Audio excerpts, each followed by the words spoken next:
নমস্কার, দেখছেন ক্যালকাটা নিউজ। আপনাদের সঙ্গে রয়েছে আমি সৌম্যজিৎ। এই মুহূর্তে যে খবরে নজর রাখবো, উত্তরে আক্রান্ত বিজেপি সাংসদ ও বিধায়ক, ঘটনায় জোড়া মামলা দায়ের কলকাতা হাইকোর্টে।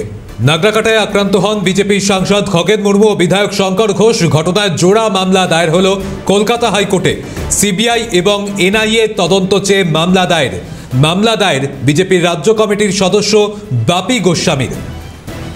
এই মুহূর্তে যে খবর সামনে আসছে, বিজেপি সাংসদ ও বিধায়ক আক্রান্ত হওয়ার ঘটনায় কলকাতা হাইকোর্টে জোড়া মামলা দায়ের হয়েছে। সিবিআই ও এনআইএ তদন্ত চেয়ে মামলা দায়ের করেছেন বিজেপির রাজ্য কমিটির সদস্য বাপি গোস্বামী। উত্তরবঙ্গের বিপর্যস্ত পরিস্থিতি, দুর্গত এলাকা পরিদর্শনে গিয়ে নাগরাকাটায় আক্রান্ত হন বিজেপি বিধায়ক শঙ্কর ঘোষ ও সাংসদ খগেন মুর্মু। এই মুহূর্তে এখনো পর্যন্ত হাসপাতালে চিকিৎসাধীন রয়েছেন খগেন মুর্মু। অন্যদিকে হাসপাতাল থেকে ছাড়া পেয়েছেন বিধায়ক শঙ্কর ঘোষ। কিন্তু এর মধ্যেই এবার মামলা দায়ের হলো কলকাতা হাইকোর্টে। ঘটনার জোড়া মামলা দায়ের হয়েছে কলকাতা হাইকোর্টে। সিবিআই ও এনআইএ তদন্ত চেয়ে মামলা দায়ের, পাশাপাশি পুলিশি নিষ্ক্রিয়তার অভিযোগে আরও একটি মামলা দায়ের হয়েছে বলে খবর পাওয়া যাচ্ছে। প্রতিনিধি তিতাস পাল আমাদের সঙ্গে রয়েছেন। তিতাস, কি জানতে পারছো?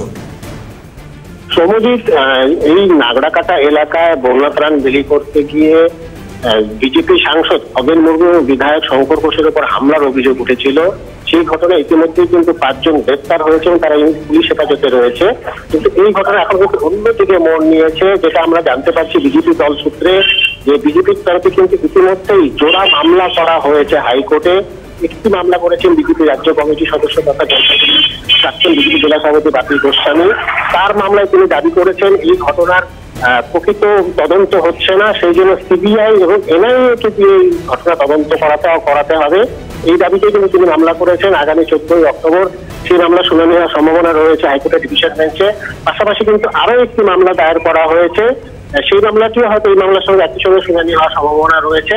এবং বিজেপির তরফ থেকে যেটা বলা হচ্ছে যে এই ঘটনায় পুলিশের ভূমিকা তারা স্পষ্টতই খুশি নয়, সন্তুষ্ট নয়, তাই কিন্তু তারা এই মামলা দায়ের করেছেন। যদিও বিষয়টি ইতিমধ্যেই কিন্তু কটাক্ষ করেছে তৃণমূল নেতৃত্ব।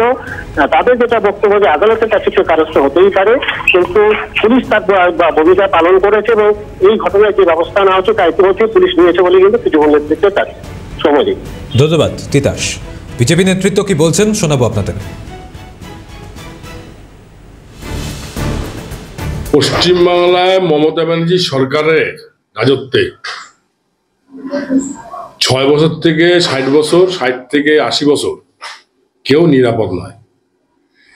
সম্মানীয় আদিবাসী সমাজের একজন জনপ্রতিনিধি, এমপি, যিনি জনজাতি গোষ্ঠীর একজন প্রতিনিধি, তাকে যেভাবে মারা হলো, আমার সামনে মারছে, আমি ছিলাম সেই সময়। এটা তো গণতন্ত্রের পক্ষের পুরো লজ্জা। মমতা ব্যানার্জি চিরকালের হচ্ছে আদিবাসী, দলিত, পিছিয়ে পড়া জনজাতি গোষ্ঠীর বিরোধী। তিনি উত্তরবঙ্গে মানুষকে অবহেলিত করেন, পশ্চিমবাংলা মানুষকে তিনি মানুষ বলে গণ্য করেন না। বন্যায় মানুষ ভেসে যাচ্ছে, মৃত্যু হচ্ছে, আর তিনি কলকাতায় চিত্ত জগতের লোকদের সাথে ড্যান্স করেন। এদিকে পাল্টা তৃণমূল নেতৃত্ব কি বলছেন শোনাবো আপনাদের। আহত হয়েছেন সাংসদ এবং বিধায়ক, ওনারা দ্রুত সুস্থ হয়ে উঠুক। পাশাপাশি একটা কথা মনে রাখতে হবে যে যিনি হাইকোর্টের দ্বারস্থ হয়েছেন, যারা হাইকোর্টের দ্বারস্থ ভারতবর্ষের সবাই হতে পারে, পশ্চিমবঙ্গের সবাই হতে পারে, কোর্ট সকলের জন্যই খোলা।